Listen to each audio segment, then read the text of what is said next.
امام مہدی کا ظہور کب ہوگا، امام مہدی کون ہیں اور کب دنیا میں آئیں گے، تفصیل سے بتا دیں۔ دیکھیں، ہمیں رسول اللہ صلی اللہ علیہ وسلم کی جو صحیح حدیث سے ملتا ہے وہ اتنی بات ملتی ہے کہ آپ صلی اللہ علیہ وسلم ہی کے نسب میں حضرت مہدی ہوں گے، ان کا نام آپ صلی اللہ علیہ وسلم کے نام جیسا ہوگا، قریش میں سے ہوں گے، اور جس دور میں آئیں گے وہ حضرت عیسیٰ علیہ السلام بھی انہی کے بعد فوراً نازل ہوں گے، اس دجال بھی اسی وقت ظاہر ہوگا۔ یہ تینوں چیزیں ایک ہی وقت پہ ہوں گی، دجال، حضرت عیسیٰ علیہ السلام اور حضرت مہدی۔ اور حضرت مہدی دمشق میں مسجد میں نماز کے لیے کھڑے ہوں گے کہ اچانک حضرت عیسیٰ علیہ السلام فرشتوں کے کندھوں پہ ہاتھ رکھ کے دمشق کے مینار پہ اتریں گے، پھر وہاں سے سیڑھیوں سے نیچے آئیں گے کیونکہ دارالاسباب میں داخل ہو چکے ہیں۔ حضرت مہدی ان سے کہیں گے کہ آپ نماز پڑھائیں، وہ انکار کریں گے۔ حضرت مہدی کی اقتداء میں حضرت عیسیٰ علیہ السلام نماز پڑھیں گے اور پھر دونوں کی اقتداء میں جہاد ہوگا۔ تو مجاہدین کے امام ہوں گے حضرت مہدی، اتنی بات ہمیں معلوم ہوتی ہے۔ چند باتیں اور ہیں روایات میں جو ملتی ہیں، یہ ہمیں ڈیٹ نہیں بتائی گئی ہے، سن نہیں بتایا گیا، سال نہیں بتایا گیا۔ اس بارے میں صدیوں سے لوگ پیش گوئیاں کر رہے ہیں کہ فلاں سن میں آئیں گے، فلاں سن میں آئیں گے۔ بڑے بڑے لوگوں نے پیش گوئیاں کی ہیں جو 100% غلط ثابت ہوئی ہیں۔ تو اب بھی لوگ پیش گوئیاں کر رہے ہیں کہ 2025 میں آئیں گے، کوئی کہہ رہا ہے 2030 میں آئیں گے۔ تو گورنمنٹ کی طرف سے کوئی پابندی نہیں ہے، کوئی بھی کچھ بھی کہہ سکتا ہے۔ نبی صلی اللہ علیہ وسلم نے اس کو مبہم رکھا ہے، صحابہ نے مبہم رکھا، نہ صحابہ نے نبی سے تاریخ پوچھی، نہ مہینہ پوچھا، اور نہ نبی نے بتایا۔ اور ایسی چیزوں میں اسلام اس کو مجمل ہی رکھتا ہے، کیونکہ وہ مہینہ آتا اور اس مہینے میں کوئی بھی اٹھ کے مہدی کا دعویٰ کر دیتا تو کنفیوژن پیدا ہو جاتی نا۔ اس لیے ہمیں اس پر مبہم ایمان ضروری ہے، مجمل ایمان ضروری ہے۔ مبہم تو نہیں کہیں گے، مجمل۔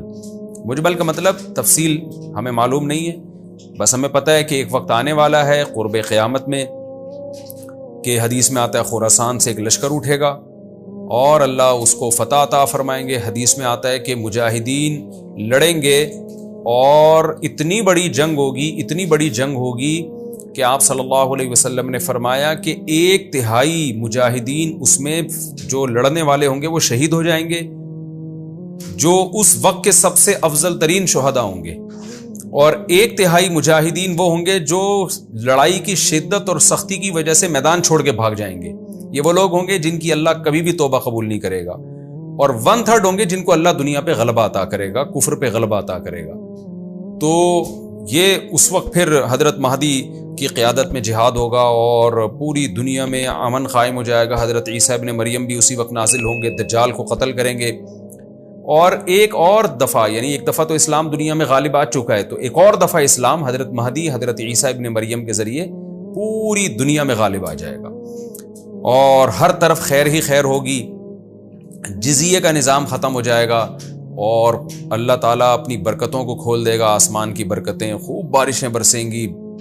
ایک روایت میں آتا ہے، ترمذی کی روایت ہے، اتنے بڑے بڑے انار پیدا ہوں گے کہ اس کے چھلکے کو لوگ سائبان کے طور پہ استعمال کریں گے، ایک انگور کا دانہ کئی لوگ نچوڑ کے پئیں گے، یعنی برکتیں اللہ کی طرف سے ایسی کھل جائیں گی، تو پوری دنیا میں امن ہوگا۔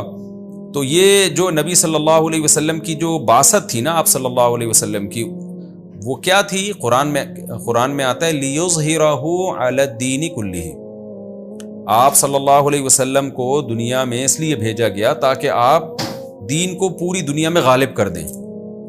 تو ایک دفعہ تو یہ بنو امیہ کے دور میں، اور بنو عباس، اور پھر خلافت عثمانیہ، یہ جو مسلمانوں کی خلافتیں چلی ہیں، تو بنو امیہ اور بنو عباس کے دور میں تو اسلام پھیل گیا تھا، پوری دنیا، جتنی بھی مہذب دنیا تھی اس میں اسلام ہی اسلام تھا، یعنی اسلامی حکومت تھی۔ سب مسلمان نہیں تھے لیکن حکومت اسلامی تھی، سب مسلمانوں کے زیر سایہ تھے۔ تو اللہ تعالیٰ اب پوری دنیا میں کیفیت کے لحاظ سے، کمیت کے لحاظ سے، کوانٹٹی کوالٹی دونوں لحاظ سے اسلام کو دنیا میں غالب کرے گا۔ اس کے لیے اللہ نے حضرت مہدی اور حضرت عیسیٰ ابن مریم کا انتخاب کیا ہے۔ اتنا ہمارا ایمان ہے۔ اب کیا ہوتا ہے کہ ہر تھوڑے دن میں کوئی مہدی اٹھ کے دعویٰ شروع کر دیتا ہے، اور تو امام مہدی سب سے پہلی بات یہ مجاہد ہوں گے، بڑی اہم ترین بات یہ ہے، اور انہی کے دور میں حضرت عیسیٰ ابن مریم بھی نازل ہوں گے، تو اور دجال بھی ظاہر ہوگا۔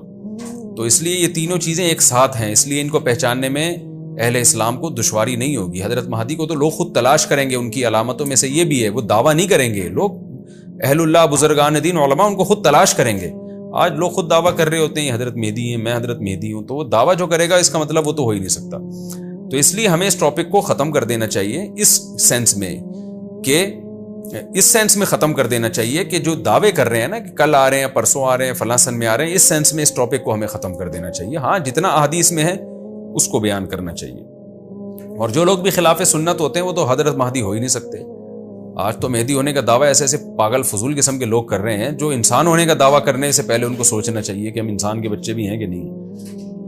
اچھا، یہ بھی انہوں نے پوچھا ہے کہ کیا امام مہدی نبی ہوں گے؟ امام مہدی نبی ہوں گے یا صحابی؟ اس بارے میں وضاحت فرما دیں۔ نہ وہ نبی ہوں گے نہ صحابی ہوں گے، کیونکہ صحابی تو وہ ہوتے ہیں جنہوں نے اسی زندگی میں آپ صلی اللہ علیہ وسلم کو ایمان کی حالت میں دیکھا ہو۔ حضرت مہدی اور نبی کا زمانہ تو صدیوں کا فاصلہ ہے اس کے درمیان، تو نہ تو نبی ہوں گے نہ صحابی ہوں گے، نیک ہوں گے، بزرگ ہوں گے، بس مہدی کا معنی ہدایت یافتہ، سیدھے راستے پر ہوں گے۔